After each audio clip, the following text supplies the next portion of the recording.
It's time to learn physics. Physics पढ़ते रहिए और सीखते रहिए। और हाँ, घर बैठे फिजिक्स सीखना है हमारे चैनल को सब्सक्राइब जरूर कीजिएगा। Welcome back in the next lecture of electrostatics. Today we will discuss about the application of Gauss law. In previous lecture we have discussed about the electric field due to solid non-conducting sphere. किसके बारे में पढ़े थे हम लोग? तो solid non-conducting sphere के कारण electric field outside the surface, on the surface and inside the surface का डेरिवेशन देख चुके थे, ठीक है ना। आज हम डिस्कस करेंगे क्या? Electric field due to solid conducting sphere. किसके बारे में पढ़ेंगे हम लोग? सॉलिड कंडक्टिंग स्फीयर, ठीक है।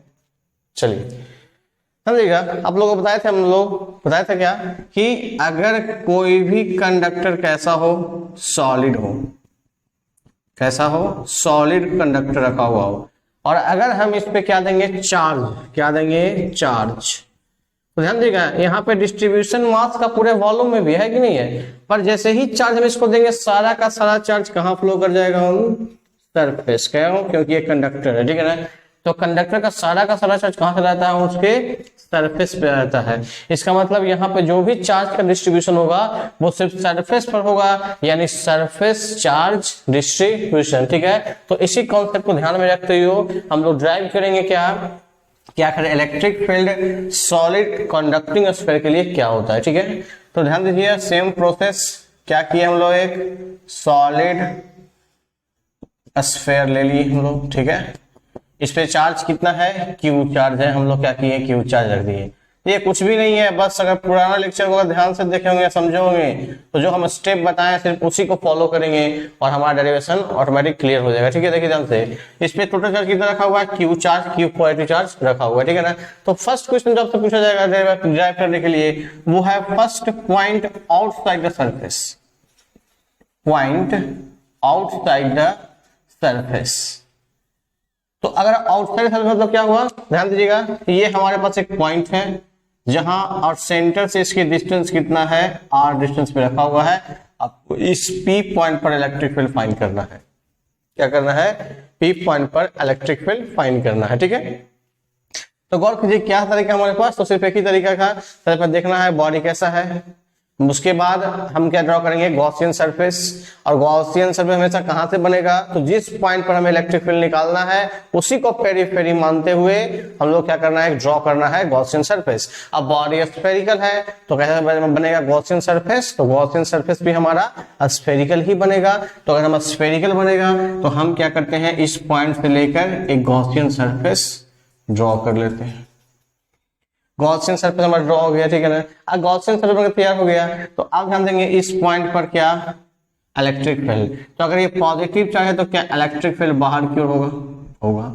अगर यहां से हम इस पॉइंट का एरिया का डायरेक्शन निकालना चाहें तो क्या ये भी परपेंडिकुलर बाहर की ओर आएगा, क्या आएगा, वो भी बाहर की ओर आया, एरिया भी बाहर की ओर हो गया, ठीक है। ध्यान दीजिएगा ए और ई के बीच में थीटा वो क्या दिख रहा है, क्या 0 डिग्री दिख रहा है। अब अगर हम फॉर्मूला अप्लाई करने जाएं तो फॉर्मूला हमारे पास क्या है, सेम, क्या, close integration of E D S cos theta is equal to Q enclosed upon epsilon not. अगर ई डॉट डी एस का फॉर्मूला ध्यान दीजिएगा, क्या, इलेक्ट्रिक फील्ड सभी डिस्टेंस आर डिस्टेंस पे रखा हुआ है। अगर सभी आर डिस्टेंस पे रखे हुए हैं इसका मतलब क्या हुआ, हमारे पास ई का वैल्यू कांस्टेंट है, यानी ई हो गया बाहर। ध्यान दीजिएगा, कोई दिक्कत नहीं, ध्यान दीजिएगा यहाँ पे cos थीटा ना बताइए, cos थीटा cos 0 का वैल्यू क्या होता है हमारे पास, तो 1 होता है। अगर cos 0 का वैल्यू 1 होता है तो cos थीटा का वैल्यू क्या हो जाएगा, 1 हो जाएगा, यानी बचेगा क्या, सिर्फ close integration of ds is equal to Q enclosed upon epsilon not, ठीक है ना। अब ध्यान दीजिएगा यहाँ से e, ध्यान दीजिएगा क्लोज इंटीग्रेशन करना किसका, सरफेस एरिया का। तो ये छोटे का एरिया ds, तो ये टोटल का एरिया तो क्या हो जाएगा, क्या ये फुल स्फेरिकल सरफेस हो जाएगा। तो स्फेयर का एरिया क्या होता है, क्या 4 पाई r स्क्वायर होता है। तो ध्यान दीजिएगा यहाँ पे 4 पाई r स्क्वायर। अगर आर की बात करें तो कौन सा रेडियस लेंगे, हमेशा तो हमेशा गॉसियन सरफेस की रेडियस लेंगे। तो ध्यान से फिर से क्या हो गया, आर स्क्वायर। अब कितने चार्ज इस गॉसियन सरफेस के अंदर है, तो क्यू चार्ज है, तो क्या हो गया, क्यू अपॉन एप्सिलॉन नॉट। यहाँ से इलेक्ट्रिक फील्ड का वैल्यू फाइंड करें तो same 1 upon 4 pi epsilon not Q upon R square. क्या कोई दिक्कत नहीं।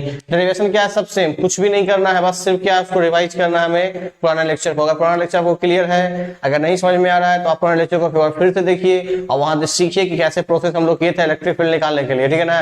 बस वही बहुत सेम प्रोसेस हम लोग अप्लाई करेंगे और हमारा इलेक्ट्रिक फील्ड निकल जाएगा। अगर बात करें आपसे ये नहीं पूछ के, अगर सेकंड पॉइंट में पूछ दिया जाता कि बताइए point on side on the sphere है, क्या है, पॉइंट ऑन द स्फीयर, तो क्या करेंगे हम लोग, तो बस सेम चीज, कुछ भी नहीं, स्फीयर लिए हम, ले स्फीयर। अब इस स्फीयर पे कितना चार्ज है, मान लीजिए क्यू चार्ज लगा हुआ है ना ध्यान से, ये सॉलिड स्फीयर है, ठीक है ना। अगर हमको मान लो पॉइंट जो दिया हुआ है वो आर पॉइंट इसी के सरफेस पर दिया गया, आपको क्या फाइंड करना है, इलेक्ट्रिक फील्ड, तो क्या करेंगे, ड्रॉ करेंगे हम फिर से गॉसियन सरफेस। अगर गॉसियन सरफेस ड्रॉ करके देखें तो बताइए गॉसियन सरफेस पर फिर से इलेक्ट्रिक फील्ड कहाँ, बाहर की ओर, एरिया कहाँ, फिर से बाहर की ओर, थीटा फिर से कितना हो गया 0 डिग्री।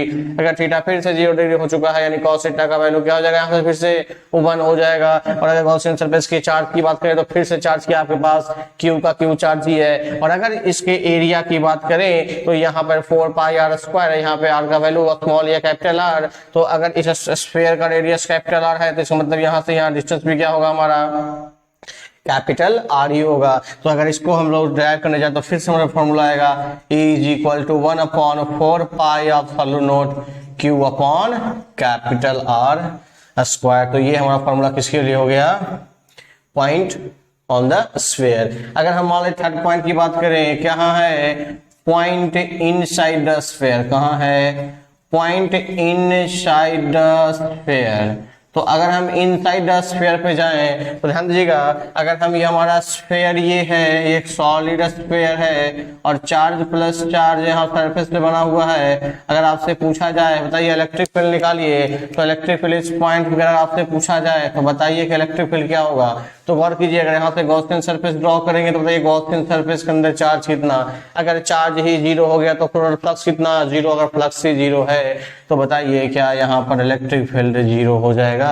तो कारण क्या यहाँ पर, इसलिए क्योंकि गॉसियन सरफेस के अंदर कोई चार्ज नहीं है, यानी क्यू इनक्लोज्ड यहाँ पे क्या है हमारे पास 0 है, इसलिए इलेक्ट्रिक फील्ड क्या हो गया, 0 हो गया।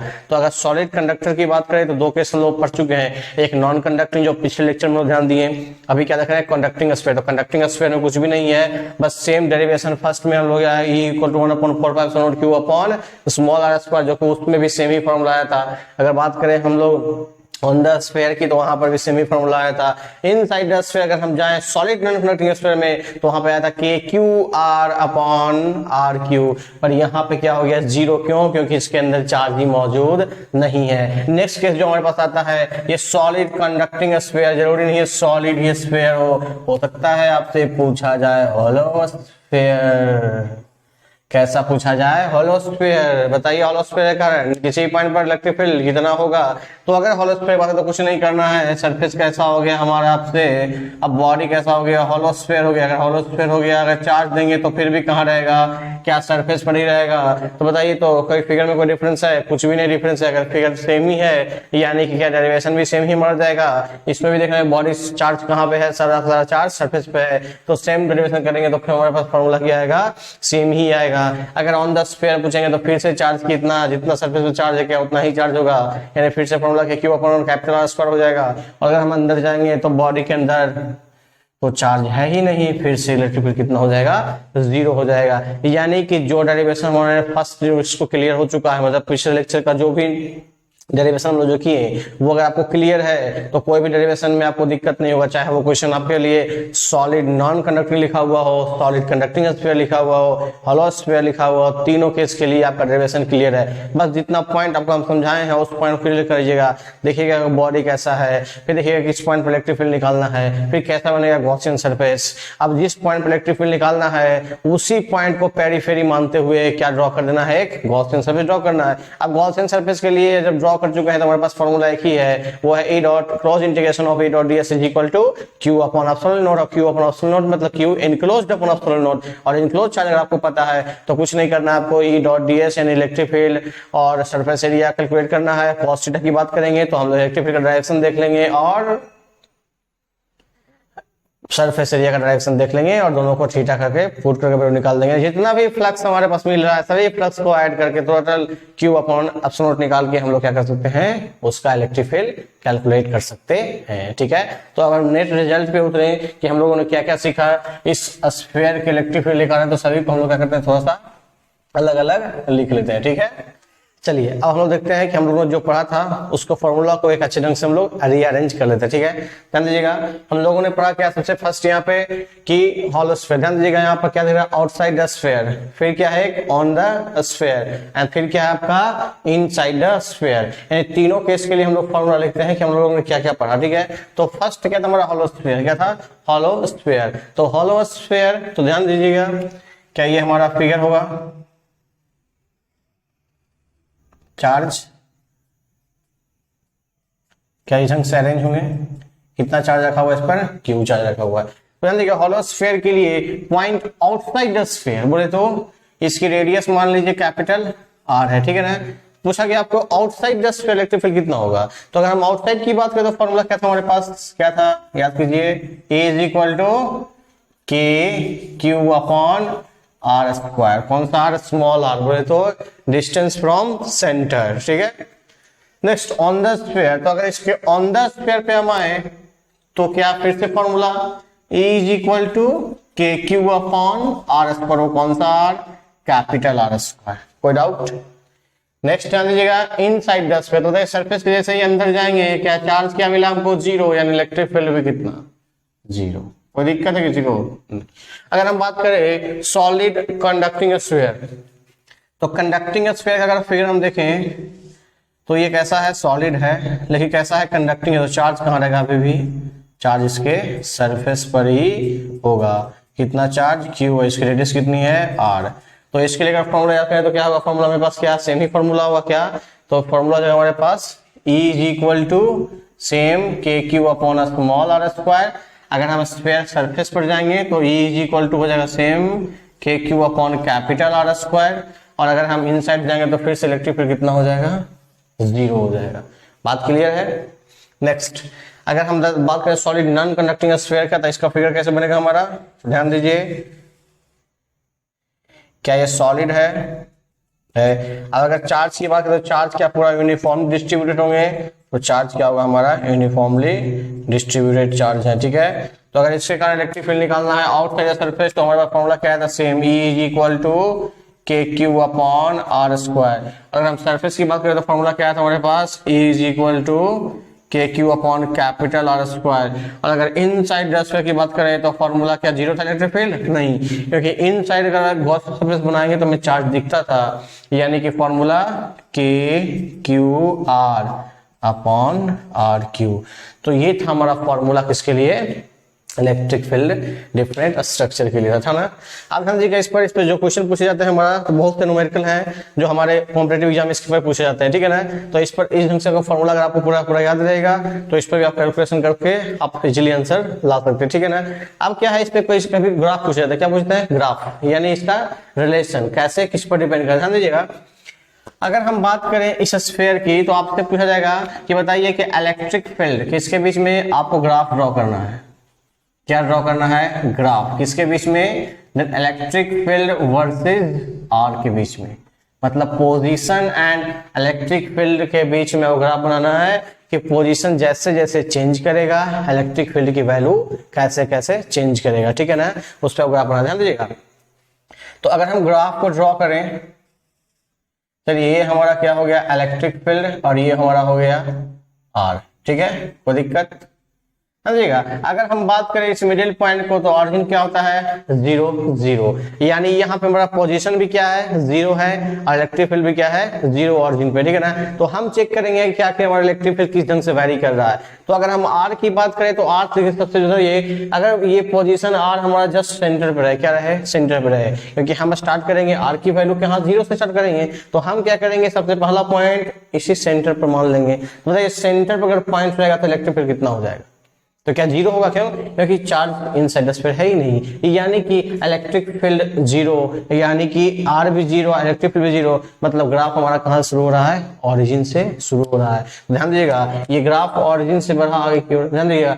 फिर हमें यहाँ पहुंचे क्या इलेक्ट्रिक फील्ड अभी भी जीरो है क्योंकि चार्ज नहीं है, ध्यान दीजिएगा फिर से इलेक्ट्रिक फील्ड जीरो, और आ गया फिर से जीरो, यहाँ गए फिर से जीरो। जैसे ही हम सरफेस पर आए क्या इलेक्ट्रिक फील्ड मिल गया, कितना, के क्यू अपॉन आर स्क्वायर, यानी कि जैसे ही हम पहुंचे इलेक्ट्रिक फील्ड हमको डायरेक्ट कितना मिल रहा है, के क्यू अपॉन आर स्क्वायर, यानी ये जो पोजीशन आर है इस पॉइंट पर इलेक्ट्रिक फील्ड क्या है हमारे पास, K Q upon R, sorry capital R square.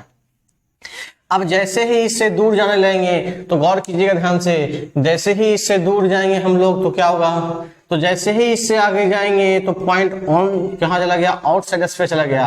तो आउटसाइड के लिए फॉर्मूला क्या हमारे पास है, E equal to K Q upon R square. क्या E और R इनवर्सली प्रोपोर्शनल है ना। अब अगर ये दोनों इनवर्सली प्रोपोर्शनल है तो ग्राफ कैसा बनेगा, क्या ये स्लोप, क्या ये कर्व पाथ बनेगा इस ढंग से, यानी ये हुआ हमारा ग्राफ किसके लिए, इलेक्ट्रिक फील्ड के लिए, कैसे, हॉलो स्फीयर के लिए। तो ध्यान दीजिएगा इस ग्राफ में मैक्सिमम इलेक्ट्रिक फील्ड कहाँ दिख रहा है आपको, तो इस पोजीशन पर आपको मैक्सिमम इलेक्ट्रिक फील्ड दिख रहा है, जो कि पोजीशन कितना है, आर डिस्टेंस, मतलब सरफेस पर इलेक्ट्रिक फील्ड क्या है, मैक्सिमम है। इसके बाद क्या कर रहा है, धीरे धीरे डिक्रीज कर रहा है, मतलब किसी भी स्फीयर से जैसे जैसे हम दूर चले जाएंगे वैसे वैसे उससे इलेक्ट्रिक फील्ड क्या करेगा, डिक्रीज करना शुरू करेगा। ठीक है, चलिए नेक्स्ट ग्राफ देखते हैं हम लोग, सॉलिड कंडक्टिंग स्फीयर। तो ध्यान दीजिएगा इसके फॉर्मूला भी क्या जैसे सेम ही है, क्या इलेक्ट्रिक फील्ड सेम वेरी कर रहा है उसी ढंग से, तो इसका ग्राफ भी क्या बनाएंगे हम लोग, क्या सेम बनाएगा ग्राफ, तो ये इसका ग्राफ भी हमारे लिए क्या हो जाएगा, सेम हो जाएगा। तो ये हमारा हो गया इलेक्ट्रिक फील्ड, ये हो गया मेरा पोजीशन, ठीक है। तो इस ढंग से हमारा हो जाएगा E is equal to K Q upon capital R square, कौन से पोजीशन पर, आर पोजीशन पर। ठीक है, ग्राफ में कोई दिक्कत किसी को। नेक्स्ट देखिएगा सॉलिड नॉन कंडक्टिंग स्फीयर, कैसा, सॉलिड नॉन कंडक्टिंग स्फीयर। ठीक है, तो चलिए पहले ड्रॉ कर लेते हैं हम लोग। ये हो गया नॉन कंडक्टिंग स्फीयर, ठीक है, ओके। बाकी next for next class, okay.